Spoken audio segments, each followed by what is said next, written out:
Good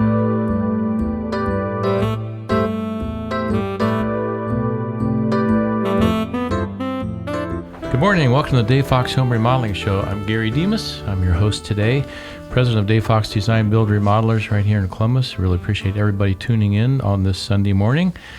And I have two special guests with me this morning, which I'll be introducing here in just a minute. So meanwhile, if you ever want to reach us, you can email us at info@davefox.com. We always love to hear from our listeners. I know there's many of you out there who listen all the time, and if we see you at the gas station or at a builder show or whatever, most of you will say, hey, we listen to the show. So really appreciate hearing that. Last week, I was speaking with Stephen Zonars about the Home and Garden Show, which is actually going on right now. So if you can make it down to the fairgrounds today or through next Sunday, the show is going on now, and there's a lot going on down there. The zoo is actually in the landscape building. There's a bunch of zoo-inspired exhibits, so it sounds really cool. So if you want to listen to that show or any others, you can go to davefoxradio.com, and there you can actually watch or listen to any of our previously broadcast shows. So today I've got Jeffrey Nelson and Michael White with me from NCI Fireside. Gentlemen, thanks for being here this morning. Thank you. Thank you. Yeah. So first, let's hear just a little bit about each of you. Like Jeffrey, you may want to give us just a little bit of background for our radio listeners, and then Michael, I'll let you talk a little bit, and then let's talk a little bit about NCI Fireside.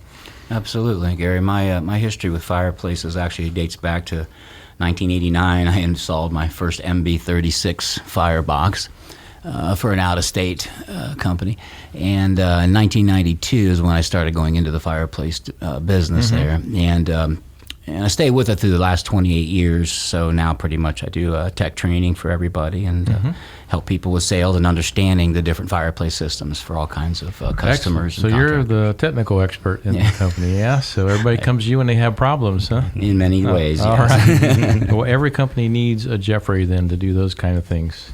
And Michael, how about you? Yeah, I've actually been in the installation business for about 30 years. It started in 1990 when I moved to Columbus, and I've been doing fireplaces for about 22 years. Great. So. All right. So what got you gentlemen interested in fireplaces? I was always interested in how another source of heat could implement in the house and enjoy the way a fire looks all the time. Yeah. So. Yeah. Great. Ambiance. And Michael? Well, it kind of connected with insulation. When I started at North Central Insulation 20 years ago, we were doing fireplaces. So since I was selling insulation to builders, I started selling fireplaces also. Yeah.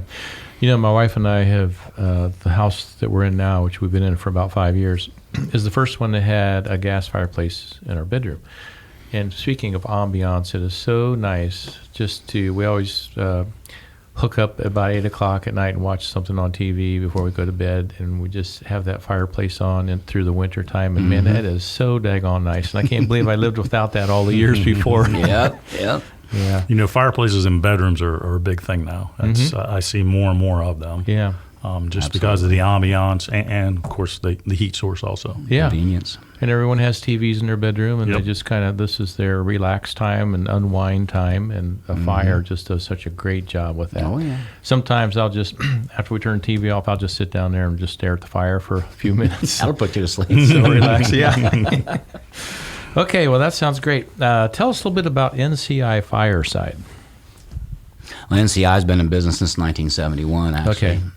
And in the insulation business and in the fireplace business, and uses its own employees for everything from sales to installs to, from A to Z. I'm very proud of that. Yeah.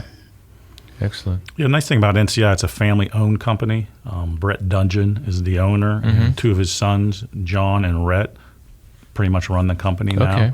So, I mean, it's a nice family atmosphere. We're not a real big company. We do have offices, in Kentucky.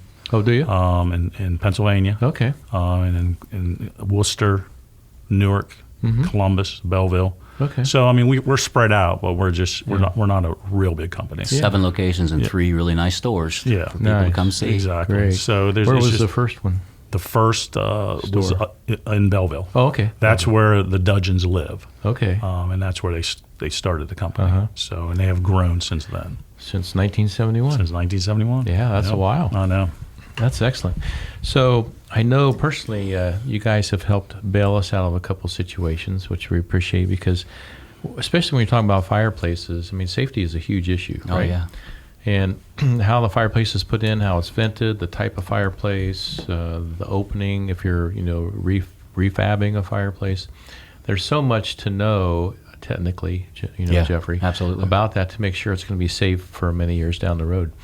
And it's just really nice going to a company like yours where you have professionals that really know, because that's what we found through our experiences. When you guys came out and looked at a situation we had, you knew exactly how to handle it, exactly what to recommend, and that helped us so much. So we appreciate your expertise in that area. Thank you. Because you guys are professionals in fireplaces in the Columbus area. So anybody listening out there, if you've got a tricky situation or you need some good expert help, then NCI are the people to call. So speaking of which, how will people get hold of you folks, or how will they find you?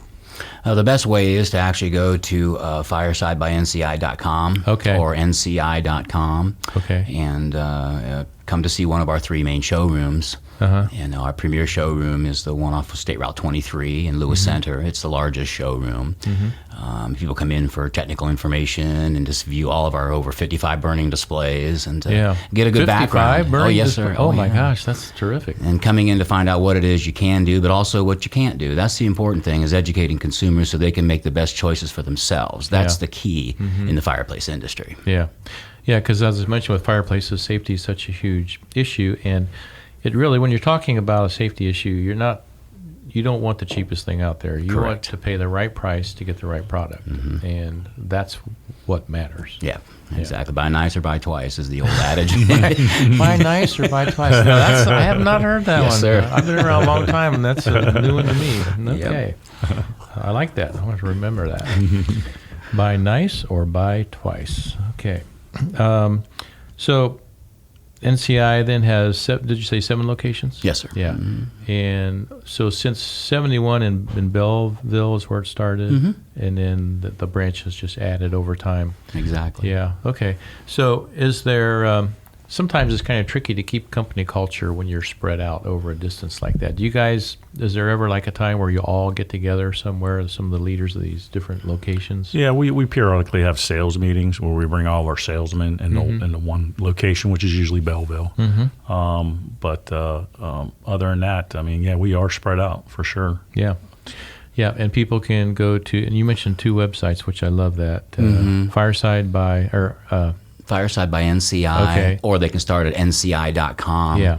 Because we have, NCI insulation. We also have our power division with the mowers and stuff we can touch on later. And but our insulation fireplaces is where they start. Yeah, because website names, it's really cheap to have a few names that will go to the same site. And I always get tickled when I hear online or on the radio somebody's talking about their website, and then they have to spell it out if it's not quite phonetic and everything, where it's so easy, like for $20 a year you can just have like 3 or 4 different spellings and they all go to the same site. Exactly. So, Yeah. All right, so anybody listening out there that's doing that on the radio, just go get some more domain names. That's really cheap, and that way it'll save all of the people that are looking for you a lot of frustration. So again, I've got Jeffrey Nelson and Michael White from NCI Fireside. And Jeffrey, you're the technical expert. Michael, your expertise is... Yeah, I'm more the outside salesman. Outside insulation sales. and fireplaces is what I both Okay, perfect. handle both of them. All right, so it's good to know that they've got 2 good guys like you to keep that going. So we're going to be talking more about the fireplaces. We're going to talk about gas fireplaces, gas inserts, wood inserts, pellet inserts, freestanding stoves. There's really a lot to cover here, isn't there? Oh, yes, sir. Yeah, so in the next break, guys, I want to talk about, get into some of the different fireplace types and just kind of brief descriptions about them that'll help our listeners understand what might work for them best. And then after that, let's get into more of the details. So we're going to take a quick break, and we will be right back. And welcome back. You're listening to the Dave Fox Home Remodeling Show. Really glad to have you listening in this morning. Or if you're watching, you can go to davefoxradio.com, and there you can see our previously broadcast shows, and you can actually listen or watch there. So we do record these. They're on YouTube, Honestly, it's kind of hard to find them on YouTube. You know, if you search for stuff, there's so daggone much stuff on YouTube. It's like all the stuff comes up. But if you go to davefoxradio.com, it's all just right in front of you. So if you are interested in listening or watching, you can go to davefoxradio.com. So today I've got Jeffrey Nelson and Michael White with me from NCI Fireside, and we are talking primarily about fireplaces today, right, gentlemen? Yes. And both of these guys are experts in this. Jeffrey, you are the technical guru in the company, and I'm sure there's a lot of people come to you all the time with questions because there's a lot of technicality in all the different fireplace installations and types and what you're working with. And then, Michael, of course, you're on the sales side. You're out there talking to clients and homeowners and helping them through decisions. And Yes. that's terrific. So I mentioned in the first segment that we were going to talk this segment about some of the different fireplace types. So who wants to get started on that? Go ahead, Jeffrey? Yes, sir. Go right Okay. ahead, please. So let's, which one we want to talk about first? Gas direct vents is fine. That seems Okay. to be one of the most popular categories. Okay, so the gas direct vents, they are the most popular? Yes, sir. I Okay. would say so. All right, so let's just give us a little overview on those, how they work. Gas direct vents are extremely popular because of most of their versatility and how you can actually vent those. You can vent them vertically, horizontally. Just as an example, you know, people are wanting to add fireplaces to their existing homes, and they Yeah. can actually do that fairly easy now. Because if you go up 4.5 feet off the top of a gas direct vent, you can 90 and go up to 14 feet horizontally before it terminates. Yeah. When you go vertical, you can actually go off the top and go 60 feet directly vertical. But if you need to add offsets, you can do up to 490s with a reduction down to 40 feet. But having 490 versatility to get through trusses is an amazing way to get one vented. Yeah, and that's the issue in remodeling particularly is, you know, you want to put a fireplace in a basement or Exactly. a bedroom, and it's like the house is already built. And Right. so if you've got a lot of flexibility in how you conduct that, that is really helpful, isn't it? And it doesn't hurt the quality of the room air Yeah. like a vent-free unit and stuff like that. Yes, sir. Yeah. Exactly. Speaking of vent-free, honestly, and people that have listened to our show know that I'm not a fan of those. Neither are we, sir. We will Aren't not you? carry them. Okay, well, good for you. Yeah. Yeah, because every one that I've ever seen installed, can't remember any that we have installed, but you know, you go to somebody's home and they've got a vent-free. When you walk in that room, immediately you can tell. No, Smells like gas. It smells like Yeah. it, and then Yeah. you just feel the humidity in the air. Oh, and- yeah. Yep. Yeah, so if anyone out there listening is thinking of a vent-free, the three of us recommend that you don't do that, right? Yeah, absolutely. Okay. So that's direct vent, and we use a number of those. I mean, they are so flexible, like you mentioned, Jeffrey, Absolutely. and perform really well. Yeah. And Even I'm the sure gas there's- inserts are direct vent technology. They go into the existing fireplace and run two hoses, which are a direct vent technology. Yeah. Okay, so if someone at home has say they have a complete old masonry fireplace, and they just want a nice gas unit, is direct vent what you would recommend for that situation? That's what most people are doing. Probably 60-65% of gas sales into existing fireplaces are direct vent gas Okay. inserts. Whether they're masonry or the newer Prefab. metal ones? Yeah, you Prefabs? can do either one. Okay. All right. Yeah. And does size ever become an issue? I mean, do you ever get an existing one that's like really small or really large that would be difficult? Yeah, when you get down into like German Village, where you have the older homes built in like the early 1900s, some of those fireplaces are just too small to be able to get an insert into. Okay. Yeah. All So right. So there what do you there do? is a size restriction. Yeah. So are there options if Either build it out. I see. There are some maybe small gas logs we could do. Mm-hmm. Just a gas insert just will not fit in some of Okay. those openings. Okay. The release of the new Supreme 25 has made it a little easier because Is that the right? Supreme 25 is a smaller gas insert. But like Michael was saying, it does still require some, 26 inches or 27 inches of width to be able to even get it into I a see. fireplace. Okay. Well, Michael, if you're running that situation and can't fit one in there, you can just suggest to the people that Dave Fox can come and build them a really nice new Exactly. room to put on their house with a beautiful fireplace. There you go. All right. Absolutely. Okay, so a direct vent, would that be considered an insert, a direct or a gas insert? Yes, sir. Okay. And how about just if someone is, let's say we are adding a new room to a home, which we do often and put fireplaces in. what would you recommend in that situation? Depending on if you have an outside wall available, the least path of resistance is to be able to take a direct vent straight through that outside wall. Okay. And that way you get a nice backup source of heat at a very efficient way. They only burn 22 cents to maybe 40 cents an hour, depending on your BTU input Really? setting. Oh, yeah, absolutely. Yeah. You can use your thermostat remote as a temperature gauge. That sounds great. Oh, yeah, absolutely. Well, the nice thing about direct vents, I mean, they look nice, but they're also very functional. I mean, there actually can be an alternate heat source. And all of our units come with battery backups. So if you ever do lose electricity, you can pop in 2 batteries and use your fireplace as an alternate heat source. Yeah. I mean, they're very nice. They don't use your room air because, remember, all direct vents are sealed units. They have the glass panel in front of them. We're actually bringing the fresh air from outside to feed that fire. So it just makes it very, very efficient. And it also adds value to your house. Yeah. And people just like the convenience of hitting that switch or hitting that remote. And then, of course, a lot of them come with fans, so you're circulating that heat and blowing it across the room so you can actually heat other rooms with that fireplace. So it's just a very functional unit. Yeah, that's great. So with the direct vent, you could either have a completely freestanding new unit or an insert. Is that correct? Yes, that is correct. Okay, so a new room, if they're adding an addition, it would be a completely self-contained unit. If they're remodeling and sticking it in an existing fireplace, it'd be an insert. And if you have a really, really tight space in a corner, people have to go with a direct vent gas stove. So you're just putting a stove in the corner, coming off the top with a little black direct vent pipe, 90 going straight out the wall. Okay. So you don't have to worry about framing in for the fireplace. If you've got a really tight corner with a window within 32 inches in the corner, you can put a gas stove directly. Yeah, if you like that look, that little charm to the room. Exactly. Yeah, excellent. Okay, so what are the other options? Direct vent fireplace is one of the main options people don't realize is if you have the ability to put it like within a inside wall, you can actually run up to 2 heat zones off that unit up to 20 feet away and heat other parts of your house. So you'd have ductwork coming Yes, sir. off of it to heat. Okay. You have a heat zone kit, which allows you to run 20 feet to another room. I wasn't even aware of that. Yeah, or like say an upstairs aisle or something, upstairs walkway. Or you can take a heat duct kit and run it into your existing ductwork, and you can actually assist your furnace that way. So many versatilities to direct vent units, especially when they're on an inside wall. Yeah. And one last note, you could actually put one, take a heat zone off the side 90, go straight down and put it into your basement. Oh, nice. Excellent.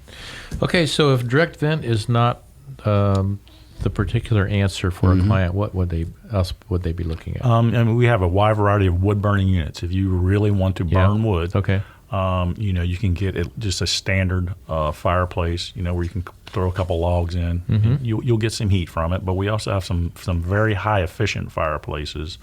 If you get into the like the Pioneer 2 or the Pioneer 3, which are quadrifire. What is quadrifire? That's just, heat and glow is our main brand. Oh, okay. So that's a brand. So quadrifire is just another brand name that we carry. Yeah. Once you get into the quadrifires, those can actually heat your house. I mean, they have sealed doors where you can put wood in there, and you can burn it for like 16 hours. Okay, and there's a number of people that are interested. I saw quite a few wood burners. Yeah, I mean, most of our business is direct vent gas fireplaces, but there's certainly people out there that still want to burn wood. Yep. So. Now, just with wood burners, especially in an existing application, there's a lot to look for on where you're putting the unit. They all have outside air kits, which we have to make sure that's vented to the outside. Yeah. And there's just some limitations to running the pipe for a wood burning fireplace. Yeah, you got a lot of heat coming out of there, don't you? You got a lot of heat coming out of there, yes. Yeah. So you just can't put a 90-degree elbow on it and take it out the back. Right. It has to go up through the roof. It has to go above the peak of your roof, so it would draw properly. Exactly. So, yep. And that's why you folks listening need to talk to professionals. This kind of stuff. That's right. It is a safety issue, a huge one. Yes. All right, we're going to take a quick break, gentlemen. We will be right back. And welcome back. You're listening to the Dave Fox Home Remodeling Show. I'm Gary Demas. We're really glad to have all of you tuned in this morning on this February 23rd. Don't forget the Home and Garden Show is going on right now. Well, not as we speak, but if you wait a little bit, I think it opens at maybe 10 or 11 this morning, or maybe noon, I don't know. But you can check the Dispatch sponsors the show, so you can go to their website and check it out. But there's a lot going on there. So Home and Garden Show all this week. And I think Tuesday is the day they don't have anything going on. But again, check your schedules. I'm sorry I don't have that in front of me right now. But just be aware it's going on. There's a lot going on out there. We have a nice booth out there. Love to see you. A lot of people come by and say, hey, we listen to the radio show all the time. We love to hear that. And a lot of our clients that we've worked for come by and say hi, so we appreciate that too. Really, anybody that we've worked for just kind of becomes part of our family, and we really have a lot of good times together. So today I've got Jeffrey Nelson and Michael White from NCI Fireside with me, and we are talking about fireplaces. And in case you're just tuning in, we've covered a lot. In the last segment, Jeffrey and Michael, we were talking about some of the different types of fireplace units, the gas or the direct vent gas units being the most popular. But there's a couple that we missed, so what else would we add to the list of different types of units to talk about? Well, basically, people also inquire if they want to have a more open burn, but they want to burn gas. Sometimes they'll consider like a really nice glass door and a gas log set. Okay. Gas logs can be very aesthetically pleasing. Consumers need to realize, though, they're not really designed as a heat source. Okay. But then again, you can accent them with a nice glass door. But when everything's said and done, when people realize what sometimes those will add up to $1,200 to $1,500, starting with a nice gas door, gas log and a glass door, you're halfway to a nice efficient gas insert, which is why I think eventually people do end up going with the more efficient choices nowadays. Okay. Makes sense. Yeah, so the gas logs, I wasn't aware they didn't put out much heat versus the... They can, and what we do is we try to educate customers that they're not designed as such. Now, we've had customers come back in and say, hey, Jeffrey, you told me we weren't going to get any heat, and we're getting some heat off our logs. And I'll say, then you're blessed, because they're just not necessarily designed to do that. But if your natural drafting isn't so strong that you can actually get some radiating heat off of them without it drafting up so fast, then that's wonderful. Okay, well, that's a good job of managing their expectations. Thank you. So, yeah, when you've exceeded their expectations, then people are happy. That's right. That's great. That is right. Okay, so then how about outdoor fireplaces? What are people doing there? Outdoor living is becoming very big now. A lot of new homes and existing homes, people want to sit outside. They want to grill out, and they want a fireplace. We have, again, a wide range of different fireplaces that you can put outside. They're all stainless steel, so they don't rust. We have your traditional wood burning units, and we have some really nice gas units. Some are your traditional looking log units, and some are more modern, where you just have a flame with some glass media around it. We have some see-through fireplaces that are outside. We also have one fireplace a lot of people don't know about. It's called the Twilight. It's an indoor-outdoor see-through fireplace. And what's really neat about this fireplace is you put it on an outside wall, and it's a see-through fireplace. So you can sit in your great room or living room, have a fireplace, go out onto your patio, and again have the fireplace. That sounds great. There's no piping to it because it exhausts outside right above the opening. So they're easy to install and to put in different places in your home. But those have become very popular, where you don't have to go with two different fireplaces. You use one, and you can use it both indoor and Interesting. outdoor. Now, can people see this in one of your showrooms? We do not have a Twilight in our showroom. That'd be kind of tricky, wouldn't it? We do have a pier. Unfortunately, we don't, because a lot of people like to. I sell a lot of Twilights. Do you? Yes, I do. People come in and ask about them. We show them the pier, which you can see the two-sided similarities. All right. But the most popular question with the Twilight is people will ask me, okay, Jeffrey, is this fireplace going to have any cold air issues? And I'll say very plainly that the Twilight offers the same consistency of air resistance as any window. Sure. So that's one way to ease them about any reserves on Makes that. sense. Well, I will tell you that I have one in my house. Yeah? And I love it. Oh, yes. that's cool. I mean, and you do not feel cold air. So you have it like facing the backyard? Or? Well, I have it. Actually, I live on a lake. Okay. So Well, I have a deck lucky. on the outside. Do you like boat on the lake? Oh yeah. Oh my gosh. I'm literally 20 feet from the water. Wow. That So sounds like fun. I have a covered deck facing the lake. Yeah. So my fireplace is situated. So I have the great room Oh, it's that on the sounds inside, great. and then Wow. and the nice thing about it, you get heat from it too. So we can sit out there in the spring, early fall, around the fireplace and be warm. Nice. So, very nice. Okay, so that's the outside fireplace units. Anything else we need to talk about before we talk about insulation? I don't think so. Okay, well, let's get into insulation. Obviously, fireplaces put out a lot of heat. We're talking about that. In the winter, we want the warmth and the heat, and we want the efficiency from it, but insulation usually becomes a factor then, right? Yes, absolutely. Okay. Absolutely. The thing about insulation, I mean, we do a lot of new builds, and we do a lot of existing homes. Okay. We can talk about existing homes first. The biggest factor in an existing home is heat rises. So on older homes, a lot of people don't have enough insulation in their attic. They may have 3 to 5 inches, 6 inches of either cellulose or fiberglass. So what we can do, and this is probably the most bang for your buck, is just go up in there and actually blow insulation over top of your existing insulation and bring it up to the proper R value for this type of climate, which is normally anywhere from an R38 to an R49. Yeah. And it really, if you get down to it, is not that expensive to do, and your payback is pretty much immediate. Keeps your house cooler in the summer and keeps your house warmer in the winter. So, and we also do drill and blow, like outside walls. Yeah. And that gets a little trickier. Yeah. Because we have to take your siding off or whatever kind of exterior trim you have, Yeah. drill holes in each stud cavity, Yeah. and then put the siding back on. Yeah. That can be a little more costly. So if you're looking to do, to upgrade your house, definitely the attic would be the first thing to look at. Yeah, speaking of wall insulation, unless you're now, since insulating has been common for a number of years, there's not as many of the old homes. Like when I started in this business over 30 years ago, there was a fair amount of old houses that just had no insulation in the walls at all. Yep.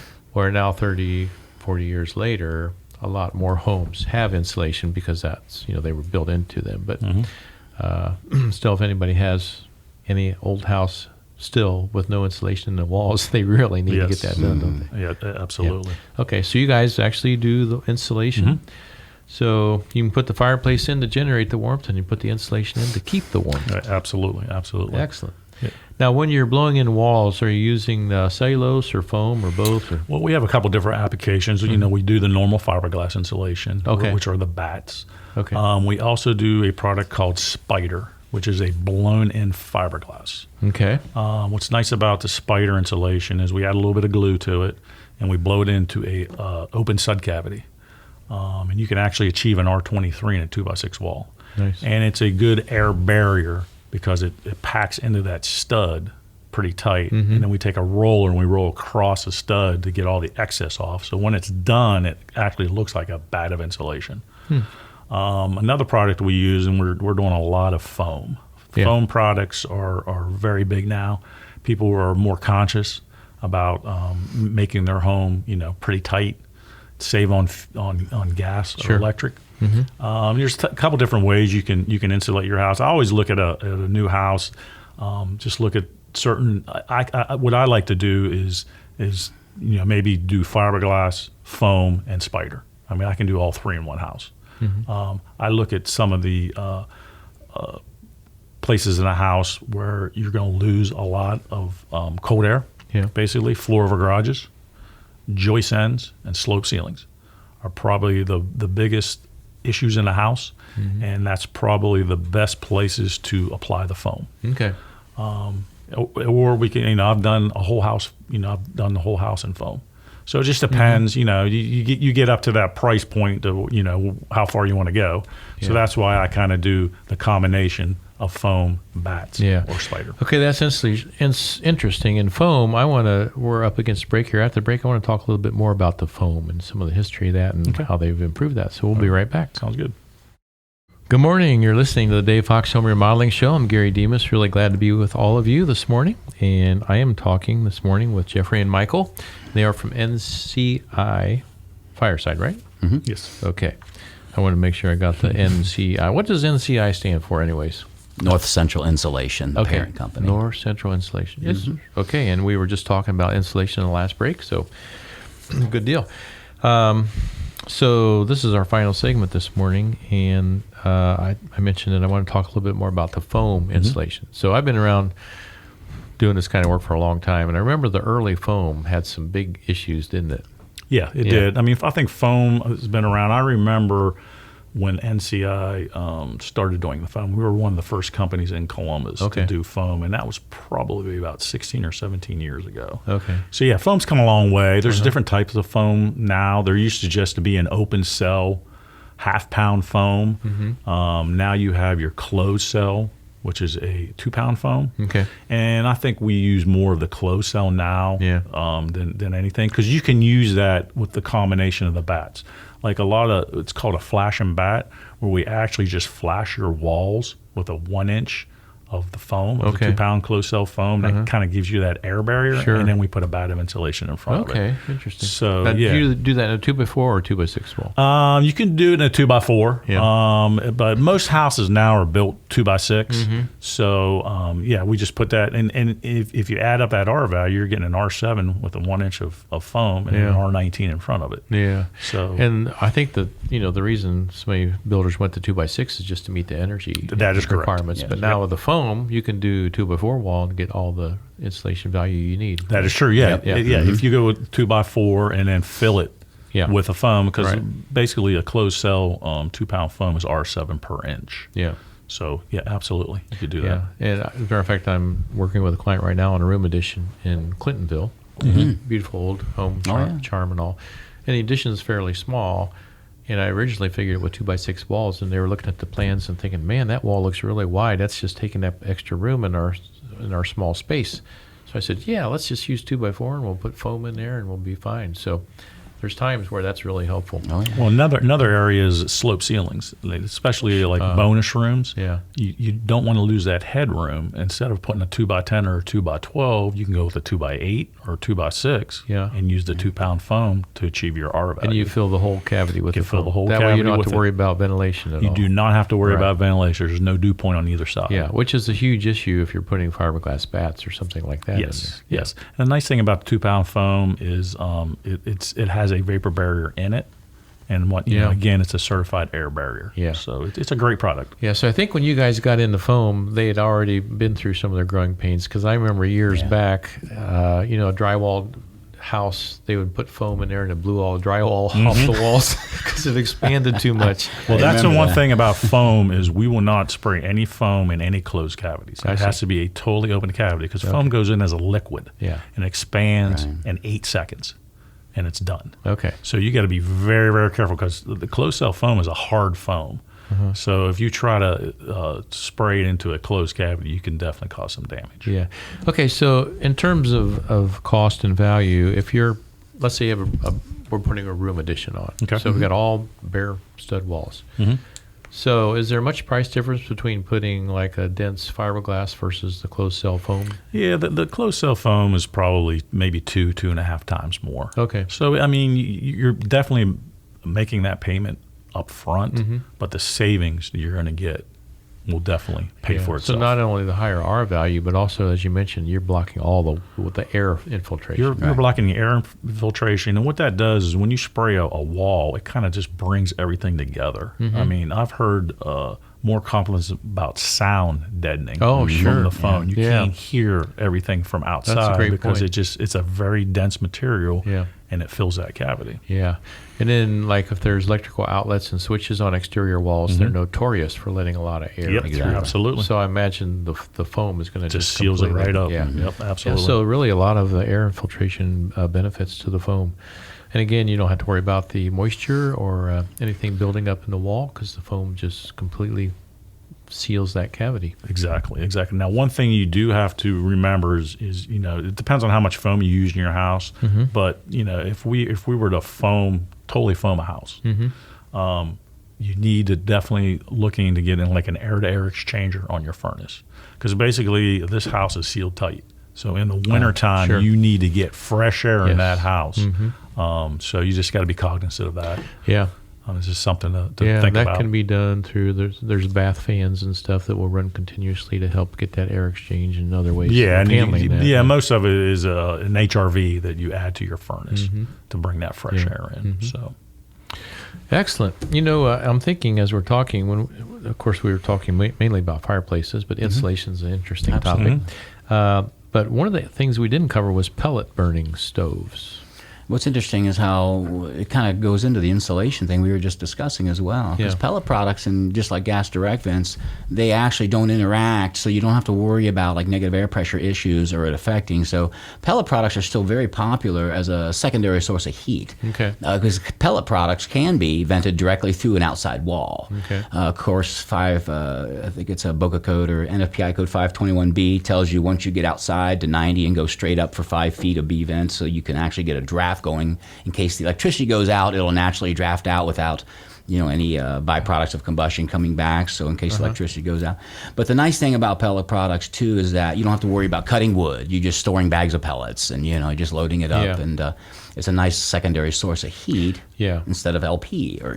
Yeah, so that's for the people that are serious about heating their home with. As a secondary source of heat, yeah, exactly. And you're not going to burn pellets for the ambiance, right? Well, some of them do look pretty good compared to a gas direct vent. Normally, look at those coals from those beautiful pellets, aren't they? That's why I say come into the store and look at them yourself. We got plenty of displays to show you. Yep, burning pellet and everything. Yeah.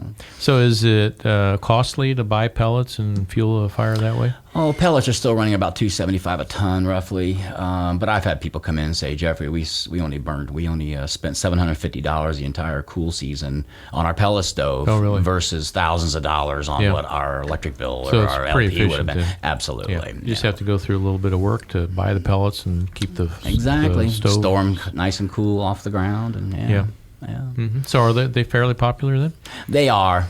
Not. I think the gas direct vents again are seem to be the most popular because there is no maintenance. Especially because all we carry wood, gas, and pellet products. All of ours are American made, so you don't have minimum maintenance on a gas direct vent. Just wipe the glass down once a year, like my wife and I do, and maybe a service call once every 5 to 7 years if you want. If it's not broke, you don't fix it with a heat and glow. It's just the #1 brand. So. Great. All right, so are there any other products you guys carry that we haven't covered? Oh, yeah. Well, we have our power division, which is very up and coming. We've been doing that now for quite a few years. Again, all American-made mowers, bad boy mowers. We do like our Echo weed eaters and power hand tools, as well as Shindawa. One of the things that we're adamant about at NCI is we service everything we sell with our own employees. We have our own mechanics, so everything from fireplaces to power equipment. If it needs service, we do it ourselves. That's great. Absolutely. All right. Well, Jeffrey and Michael, it's been great talking with you this morning, and I've learned a lot about fireplaces, insulation, and the company, NCI Fireside. And if someone just Google searched NCI Fireside, that'd take them right to your site, right? Absolutely. Yeah. Okay. And you can call or visit these folks. They've got 7 locations around. Really appreciate you being on the show. Next week, I'm going to be talking with Tom Eastwood and Amber Bolin. So Tom is one of our design consultants. Amber is an interior designer. We'll be doing our Project of the Month show next week. So invite all of our listeners to tune in next week at 8 o'clock. I'd love to have you join us. You can also reach us by email, emailing info@davefox.com, or go to davefoxradio.com, and there you can listen or watch any of our previously broadcast shows. They're all right there. Appreciate everyone tuning in this morning, and we will be back here next Sunday morning at 8.